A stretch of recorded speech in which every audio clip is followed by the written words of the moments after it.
Professor Divya Tanwar ji, आपका इस खास कार्यक्रम में स्वागत है। स्टार व्यूज में स्वागत है। हम आपसे बात करने जा रहे हैं ग्रहों के चाल के ऊपर। जनता दुनिया परेशान है, अर्थ से, तंत्र से, समाज से, राज्य से। तो जनता जाए तो कहाँ जाए, किसी के पास कोई रास्ता नहीं बचता है। तो रास्ता लोगों को दिखता है, एक ईश्वर का और दूसरा ज्योतिष का। तो ज्योतिष में ग्रहों की क्या चाल है, ग्रहों का इतना इम्पोर्टेंस क्यों है, इस पे आप क्या समझाना चाहेंगी जनता को और हमारे दर्शकों को? देखिए सर, ग्रह जो होते हैं ना, जब हम पैदा होते हैं तो एक पर्टिकुलर एक स्नैपशॉट होता है कि उस टाइम पे चंद्रमा कहाँ था, सूरज कहाँ था और ये पर्टिकुलर ग्रह जो थे ये किधर थे। तो इस तरह की जो हाँ, बीच में कनेक्शन। हाँ, तो इस तरीके की जो चीजें होती है ना, जैसे स्नैपशॉट हुआ कि आप जहाँ पे, जैसे आपका घर है, आप घर पे एक टाइम पे कहाँ थे, सुबह के टाइम पे कहाँ थे, तो ये वाला एक स्नैपशॉट होता है जो हमारी जन्म कुंडली बताती है कि चंद्र, सूरज, बुध, गुरु कहाँ पे थे।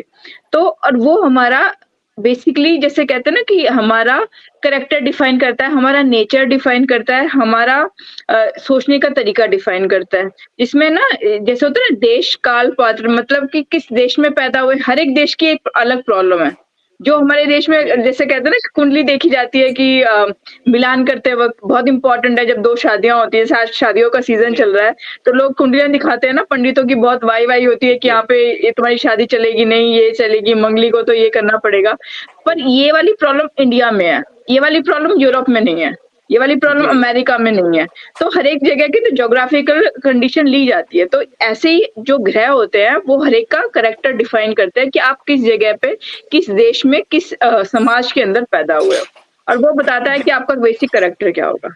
दिव्या जी, अभी आपने बात की मेल जोल, शादी ब्याह, संयोग, इन सब मुद्दों में ग्रहों की क्या भूमिका होती है? आखिर वो शादियां क्यों नहीं चलती हैं? किन ग्रहों की वजह से शादियों में विच्छेद होता है, या इसके अलावा तलाक होता है, या घर में मारपीट होती है? आखिर कौन से ग्रह हैं जो आपस में भिड़ जाते हैं? तो उन ग्रहों के बारे में कुछ बताइए ताकि दर्शक उनसे सावधान रहें। सर, जैसे दो ग्रह होते हैं जो सबसे ज्यादा कहा जाता है ना, जब शादी होती है तो डराया जाता है। एक तो शनि होता है, एक मंगल होता है। तो मंगल ग्रह अगर मैं कहती हूँ ना कि मारपीट, डिवोर्स, इसके लिए कहीं ना कहीं उसका पूरा योगदान होता है। जैसे हर एक की शादी में कहा जाता है ना कि तुम मंगली को, अब तुम्हारी शादी होगी तो पेट से कराई जाएगी, या ऐसे हो गया, दो शादी का योग है, या तुम्हारा डिवोर्स होगा। पर उसका एक साइंटिफिक रीजन क्या है कि जो मंगल है, मंगल सबसे ज्यादा एनर्जी का प्लेनेट है, सबसे ज्यादा एनर्जी का प्लेनेट और सबसे ऑनेस्ट प्लेनेट। अब शादी में तो कॉम्प्रोमाइज करना पड़ता है ना, शादी में बहुत सारी चीजें तुम्हें सुननी पड़ती हैं। शादी में तुम हमेशा ये नहीं कह सकते कि आपने ना झंडा फहरा दिया कि भाई अब मुझे मेरी बात चलेगी। तो मंगल जो होता है ना, वो हमेशा ये कहा जाता है कि बहुत ही ऑनेस्ट प्लेनेट है, वो हमेशा सच का साथ देगा। तभी कहते हैं ना कि जिसका मंगल अच्छा होता है वो आर्मी में जाए, वो फोर्सेस के लिए है। तो फिर वो घर में तो फोर्स नहीं चला सकते ना आप, घर में तो शादी के अंदर तो आपको झुकना पड़ेगा, बहुत सारी चीजें सहनी पड़ेंगी, बहुत सारी चीजें, क्योंकि एडजस्टमेंट का प्लेनेट है। तो यहाँ पे अगर मंगल किसी भी लड़की के ग्रह उसमें कुंडली में का स्ट्रांग दिख गया ना, तो ये दिखाता है कि मंगल योग है इसका, मांगलिक है लड़की। और इसके लिए या तो वो मंगल वाला प्लेनेट, यानी कि उस लड़के की कुंडली में भी मंगल बहुत अच्छा होना चाहिए, तब शादी चल पाएगी। दोनों का मंगल अच्छा है, अगर दोनों लड़ेंगे तो इक्वल इंटेंसिटी से लड़ेंगे। पर अगर लड़की लड़ेगी और लड़का सुनेगा तो डिवोर्स तो पक्का होगा ना सर, कि जैसे हिंदू समाज के अंदर लड़की को सुनना होता है। दिव्या जी, शादी ब्याह की बात हुई। शादी ब्याह को चलने के लिए एक सबसे जरूरी चीज होता है अर्थ, पैसा। ठीक है, तो वो कौन सा ग्रह है जिसके अनुकंपा से इंसान बेहतर धन की प्राप्ति कर लेगा, रंक से राजा बन जाएगा, या वो राजा से रंक बन जाता है उस ग्रह के प्रभाव और कुप्रभाव से? सर आपने बहुत अच्छा लोगों को ये, हाँ बिल्कुल, ये बहुत अच्छा क्वेश्चन पूछा। देखिए, अगर आपको लग्जरी लाइफ चाहिए और ऐसी लाइफ चाहिए कि आपकी बहुत कंफर्टेबल हो, अच्छे अच्छे ब्रांड के आप कपड़े पहने, अच्छी अच्छी जगह पे आप सफर करें, अच्छी गाड़ी आपके पास हो, तो दो जो कहते हैं ना कि एक ग्रह, जिसे कहते हैं ना कि शुक्र ग्रह बहुत इंपॉर्टेंट है। शुक्राचार्य जिनको कहा जाता है कि शुक्र ग्रह बहुत इंपॉर्टेंट है। पर आज के टाइम पे शुक्र के साथ राहु भी बहुत इंपॉर्टेंट हो गया, क्योंकि सब कुछ तो वर्चुअल हो गया, वर्चुअल शादी हो रही है, वर्चुअल रिलेशनशिप हो रहे हैं, और सारी चीजें ना वर्चुअल तरीके से दिख रही हैं। तो इस जैसे होता है ना कि राहु, जो कहते हैं ना कि राहु केतु छाया ग्रह है, पर रीजन क्या जी होता है, इनको छाया ग्रह क्यों कहा जाता है कि अगर जिसके साथ भी जुड़ गए, जैसे अगर जी आपका जी वीनस के साथ अगर जैसे होता है ना शुक्र के साथ अगर आपका राहु जुड़ गया तो उसकी इंटेंसिटी बढ़ा देगा। यानी जी कि जी आपकी लग्जरी में 4 चाँद लग जाएँगे और आपके साथ ये भी होगा कि आपके मल्टीपल अफेयर्स भी हो सकते हैं। तो जी मल्टीपल अफेयर ये सारी की सारी चीज़ें हैं जो देखनी पड़ती है कुंडली पे, पर मैं पहले विश्वास नहीं करती थी इन सारी चीज़ों पे, पर मैंने जब जी इतनी सारी कुंडलियाँ देखी ना, क्योंकि मैं तो जी जी बहुत ज़्यादा जैसे होता है ना कि लॉजिक पे काम करती हूँ। लॉजिक पे जी अगर जब तक मुझे कोई लॉजिक नहीं देगा तब तक मैं कुंडली पे विश्वास नहीं करूँगी, पर ये ऐसा है। क्योंकि मैंने जी बहुत जी टाइम बाद ही रियलाइज़ किया कि अगर ये चीज़ ऐसी बैठी हुई है तो इसका करैक्टर तो पक्का ऐसा होगा। जी रीज़न इसका ऐसे ही है। तो शुक्र ग्रह को तभी कहते हैं ना कि अच्छी अच्छी चीज़ें करने के लिए ना लग्ज़री करने के लिए लग्ज़री के बारे में सोचना, लग्ज़री के लिए काम करना बहुत ज़रूरी है। फिर काम के जी ऊपर अगर आ जाते हैं कि शुक्र आपको पैसा तो देगा, पर काम जी करने के लिए जो सबसे ज़्यादा जिसे कहा था ना, सबसे ज़्यादा जिस ग्रह से डराया जाता है, सबसे ज़्यादा जो ग्रह सबसे डरावना ग्रह लोग को कहता है, जी वो शनि महाराज जी हैं। जी जी जी, जो शनि महाराज जी है कि लोग कहते हैं ना कि आपकी साढ़े साती चल गई, आपके साथ ढैया चल गई, आपके साथ कंटक हो गए, मतलब बहुत सारी चीज़ें हैं, अलग-अलग नाम है उनके। पर मुझे लगता है कि शनि महाराज सबसे अच्छा प्लैनेट है। रीज़न है कि वो आपको हार्ड वर्क करना सिखाता है। साढ़े साती में जी जो आप सीख गए ना, वो आप कभी ज़िंदगी में नहीं सीख पाएँगे। जी जी दिव्या जी, शुक्र की जी, बात हुई, ऐशो आराम की बात हुई, शनि की बात हुई, दंड की बात हुई, ठीक है। जी, अब बात होती है ऐसे दो ग्रहों की जिनका नाम सुनते ही आम इंसान जो भी थोड़ा बहुत ज्योतिष को जानता है, एस्ट्रोलॉजी को जानता है, वो कांपने लगता है। वो दो ग्रह हैं, राहु और केतु। राहु और केतु का इतना भयावह छवि समाज में क्यों है? आखिर वो क्या बला है जिसकी वजह से लोग नाम लेने से भी डरते हैं? देखिए सर, जिस टाइम पे हम लोग हैं ना, कोरोना के बाद राहु ग्रह का जिसे कहते हैं ना कि बहुत ज़्यादा उपयोग हम लोग करने लगे। जैसे वर्चुअल फ्रेंड्स, वर्चुअल शादीज़, वर्चुअल जैसे कहते हैं ना पैसा, वॉलेट में जो पैसा होता है, कि ये सारी की सारी चीज़ें ना वर्चुअली हो रही है। वर्चुअली का मतलब होता है धुआँ, यानी कि तुम्हें कुछ दिख रहा है पर क्लियर नहीं दिख रहा। कुछ है ना जी जी आभास हो रहा है पर वो है नहीं चीज़ें। तो राहु का मतलब ये है कि इसलिए इसको छाया ग्रह कहा जाता है। तो जी अब इस टाइम पे जिस टाइम पे हम लोग हैं 2024-25 ये राहु काल चल रहा है पूरा का पूरा। क्योंकि हम जी बहुत सारी चीज़ें वर्चुअली कर रहे हैं और इस ग्रह का उपयोग इतना अच्छा है कि हम इस तरीके से आपसे बात कर पा रहे हैं। कितना अच्छा हो गया ना कि मेरे को आपके पास जाना नहीं पड़ा, टाइम बच गया और कितने अच्छी तरीके से कर लिया। पर इसका जी सही तरीके से करने का जो है कहते हैं ना कि सही तरीके से उपयोग करो। थोड़े से जी मौलिक चीज़ें ना अपनी ज़िंदगी में लेके आओ, तभी कहते हैं कि घर के अंदर वास्तु ठीक करो। अगर आपके घर में क्लटर पड़ा हुआ है तो उसको घर से बाहर निकालो, कुछ गंदगी पड़ी हुई है घर से बाहर निकालो, घर साफ रखो, जानवरों की सेवा करो, जानवरों से प्यार करो। क्योंकि मुझे लगता है कि अगर इस समाज में डर ना हो ना, अगर ये जैसे डर भी बहुत अच्छी चीज़ है, अगर समाज में डर ना हो ना, लोग अच्छे काम करने बंद कर दें। तो ये जो जी डर बनाया जाता है ना कि अगर आप कुत्ते-बिल्ली को मारोगे, तो तुम्हें राहोगे तो तुम्हारे खराब हो जाएँगे। तुम्हारे घर में लड़का पैदा नहीं होगा क्योंकि केतु का कारक लड़का कहा जाता है। तो ये बहुत से जी जी वो जो राहु का कहा जाता है कि जो तुम्हारे पास कैश आएगा वो खत्म हो जाएगा। तो ऐसी बहुत सारी चीज़ें हैं जो कही जाती है एस्ट्रोलॉजी में। पर इनका सबसे अच्छा रीज़न ये है कि ये ग्रह सबसे अच्छे ग्रह हैं। कुछ 3 ग्रह तो मुझे सर मेरे सबसे ज़्यादा फ़ेवरेट है, राहु, केतु और शनि, जी जिनसे सबसे दिव्या ज़्यादा जी, डरा जाता है।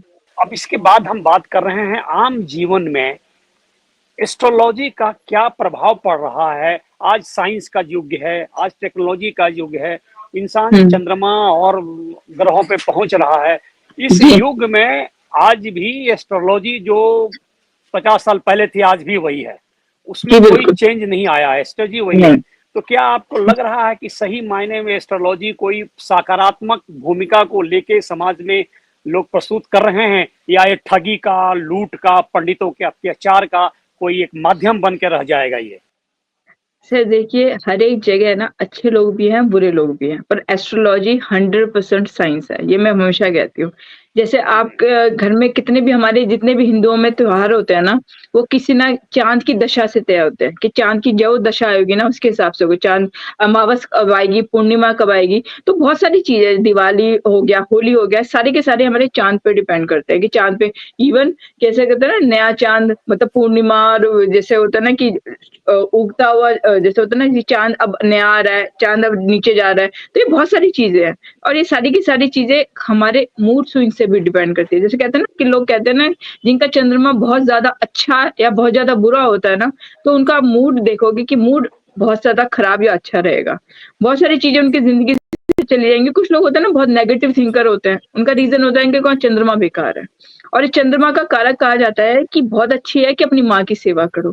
तो कितने अच्छे है ना सर ग्रह, हर एक ग्रह हर एक हमारे रिश्ते से अटैच्ड है। जैसे अगर मैं सिंपल लैंग्वेज में बताती हूँ, सूर्य यानी कि हमारा पिता, यानी कि सूर्य हमारा पिता, माँ हमारी यानी कि हमारा मून, मंगल हमारा जो भाई है, छोटा भाई या बड़ा भाई, जुपिटर, जुपिटर यानी कि हम खुद कारक, जीव कारक जिसे कहा जाता है। जैसे और शुक्र हो गया हमारी बीवी हो गया, देन राहु केतु इस तरीके से हो गए कि जिसके साथ बैठेंगे उसको एलिवेट कर देंगे। और सबसे अच्छा ग्रह जिसे कहा जाता है कि शनि, जितनी आप काम करोगे, जितना अनुशासन में रहोगे, तुम्हारा शनि उतना अच्छा रहेगा। बुध आपका कम्युनिकेशन है, आपका छोटा भाई है। तो कितना अच्छा हो गया ना कि ग्रह इतने सारे हैं और सबका कोई ना कोई रेलिवेंस है। तो आप अगर जिंदगी में कुछ ना करो, अपने घर में ही अपनी चीजें ठीक करो ना, किसी को गाली मत दो, घर में अपनी माँ की सेवा करो, अपने बाप की सेवा करो, अपने उनके साथ अच्छी तरीके से रहो, अपने भाई बहन के साथ, तो आपके ग्रह तो ऑलरेडी अच्छे हो गए। दिव्या जी, एक सवाल और मैं पूछना चाहूंगा कि जी जी। किस तरीके से क्या उपाय किए जाएं उन पेरेंट्स के लिए जिनकी औलाद ठीक ठाक रहें, सम रहें, ठीक ठाक स्टडी करें, ताकि उनका बुढ़ापा ठीक से कटे। तो उन पेरेंट्स के लिए क्या उपाय करने चाहिए कि कम से कम प्राकृतिक रूप से उनकी संतानें सही दिशा में निकलें? जैसे बुध ग्रह के बारे में मैंने अभी बात करी ना, बुध ग्रह है बुद्धि का कारक, बच्चों की बुद्धि का कारक। अगर बुध ग्रह खराब हो गया तो बच्चों की बुद्धि खराब होगी। अगर साथ में आपका गुरु खराब हो गया तो यानी कि बच्चों के अंदर मौलिक शिक्षा नहीं होगी। तो जो माँ बाप है ना, वो एक तो अपने साथ रहें, रील्स ना देखें। जो सारे टाइम मोबाइल में माँ बाप लगे रहते हैं ना कि हमने मोबाइल पे देखना है, सारे के साथ अपने माँ बच्चों से बात करें और साथ में उन्हें दादा दादी के साथ रहने दें। क्योंकि वहां से जो जो सीखेंगे ना वो कहीं और नहीं सीखेंगे। उनके साथ वो टाइम स्पेंड करे, उनके साथ अच्छी मौलिक शिक्षा उनको मिले, उनकी सम्मान करे, उनके पैर छुए। कुछ चीज़ें ना हमारे समाज से चली गई हैं, पर मुझे लगता है कि बहुत ज़रूरी है। क्योंकि अगर वो ये करेंगे ना तो अच्छे बच्चे बनेंगे ही। उनको सुबह डिसिप्लिन से उठना सिखाइए, डिसिप्लिन से सोना सिखाइए। एक टाइम लिमिट रखिए कि कितने टाइम तक वो मोबाइल देख सकते हैं, ये नहीं कि सारे टाइम देखें। और कब खाना खाएँ तो एक प्रॉपर तरीके से खाना खाएँ, बेड पे बैठ के खाना ना खाएँ। तो बहुत सारी चीज़ें तो अगर अपने जैसे दिनचर्या में ठीक कर लेंगे, तो आपके ग्रह वैसे ही ठीक हो जाने। दिव्या जी, एस्ट्रोलॉजी के नियमों का पालन करने से क्या समाज में सकारात्मक प्रवृत्तियां आ सकती हैं, सकारात्मक एनर्जी आ सकता है? और एस्ट्रोलॉजी को क्या सरकार के तरफ से बढ़ावा देना चाहिए ताकि लोगों में सम्यता, सभ्यता, संस्कृति का जन्म हो सके? सर बहुत अच्छा क्वेश्चन पूछा। मुझे लगता है कि हमारी सरकार को ज़रूर इस पे एक सकारात्मक सोच के साथ इसको आगे बढ़ाना चाहिए, क्योंकि ये बहुत अच्छा ज्ञान है। हमारे वेद इतने अच्छे हैं कि आप उनको अगर पढ़ लेंगे ना, तो उसके बाद आपको लगेगा कि कितनी ईज़ी थी चीज़ें, बहुत आसान है। उसमें सकारात्मक सोच के लिए कि जो हम दान देते हैं, दान देना सबसे बड़ा दान होता है। जो हम लोग जितनी भी पूजा है ना, जितने पूजा के अंदर जितने भी रिचुअल्स हैं, उनका कोई ना कोई मतलब है। जो आपकी ज़िंदगी से चले गए यानी कि जो आपके पितर हैं, कि उस टाइम जब आए उनको याद कर लो। उनके लिए अच्छी कुछ बातें कर लो, कुछ अच्छा उनके लिए दान कर लो। माँ-बाप की सेवा करो और बहुत सारी चीज़ें हैं ना कि जितने भी रिचुअल्स होते हैं वो कहीं न कहीं एक पौराणिक कथा से है, कि उन कथा को सुनो। और कितना अच्छा वो है ना कि हमारा हिंदू धर्म इतना अच्छा रिचुअल है ना इसके अंदर। अगर ये बच्चों के अंदर अगर थोड़ा-सा भी लग जाए ना कि एक छोटी-सी चीज़ एस्ट्रोलॉजी सीखो आप, तो मुझे लगता है बहुत अच्छा है, क्योंकि हमारे जितने भी त्योहार हैं, वो कुछ ना कुछ सिखा के जाते हैं। रामायण से हम बहुत कुछ सीखते हैं, महाभारत लोग कहते हैं ना कि अंग्रेजी बुक्स पढ़ने से कुछ नहीं होता, अंग्रेजी बुक्स मतलब पढ़ने से ना आप इतने जैसे मैनेजमेंट की है, मैंने भी आर्टिकल लिखा था कि अगर आपको सबसे अच्छा मैनेजमेंट गुरु बनना है ना, तो आप कृष्ण भगवान जी से सीखिए, गीता को पढ़िए। इतने अच्छे मैनेजमेंट है। अगर आपको मौलिक शिक्षा देखनी है तो आप रामायण देखिए। तो हमारे जो ग्रंथ इतने अच्छे हैं, तो अगर ये लग जाए तो बहुत अच्छी चीज़ है। वैसे थोड़ा तो पढ़ाया जाता है, उनको कुछ और सिखाया जाए। दिव्या जी, एक आखिरी सवाल आपसे। समाज जी। में पूजा पाठ, नियम और रिचुअल्स को अनिवार्य करना कितना हेल्दी है, कितना स्वास्थ्यपूर्ण परंपरा होगी, और इससे क्या फायदे होते हैं रिचुअल से, पूजा पाठ से, ध्यान मगन से? जी। सर देखिए, आप एक बात तो मानेंगे, योगा तो बहुत अच्छा चीज़ है, सरकार ने भी कह दिया है। योगा जी, सबसे ज़्यादा इम्पोर्टेंट, योगा से मतलब आती है वो कि बॉडी में फ्लेक्सिबिलिटी आएगी। जैसे वो जो सारे रिचुअल है ना कि पैर छूने चाहिए, सूर्य नमस्कार करना चाहिए। तो अब एक आप सूर्य नमस्कार ही कर लीजिए, आपका पूरा योगा हो गया, आपकी बॉडी में कभी प्रॉब्लम ही नहीं आने वाली। फ्लेक्सिबिलिटी इतनी अच्छी होगी और साथ के अंदर आपकी कमर में दर्द नहीं होने वाला। तो ये तो बहुत ही ज़्यादा इम्पोर्टेंट है कि आप अपने ना उसके करिकुलम में डालें इसे। और साथ में समाज के अंदर लगाइए इन चीज़ों को, क्योंकि जितने भी रिचुअल्स हैं, हवन हो गए, चाहे त्योहार के अंदर कथा पढ़ी गई, चाहे आप जैसे होता है ना कि मैं भगवान हनुमान जी की बहुत बड़ी भक्त हूँ, तो वो जो होता है ना हनुमान चालीसा, उसका एक-एक वर्ड बहुत अच्छा है, एक-एक चौपाई उसकी बहुत अच्छी है। जी। तो वो पढ़ो तो आपको पता चलेगा कि कितना अच्छा हमारा समाज हो सकता है अगर आप इन रिचुअल्स को फॉलो करें। दिव्या जी, स्टार व्यूज में आपने एस्ट्रोलॉजी के तमाम पहलुओं पे बात की। आपका हार्दिक धन्यवाद। हम आगे भी आपसे बात करते रहेंगे बिल्कुल एस्ट्रोलॉजी सर। पे, इसके अलावा क्राइम पे, साइबर क्राइम पे बात होती रहेगी, जी, क्योंकि जी। आप प्रोफेसर हैं साइबर क्राइम की। और जी, आपका जी। हार्दिक धन्यवाद करता हूँ। थैंक यू सो मच, आप इस शो में आए। सर, बहुत-बहुत धन्यवाद सर मेरे को इनवाइट करने के लिए। धन्यवाद।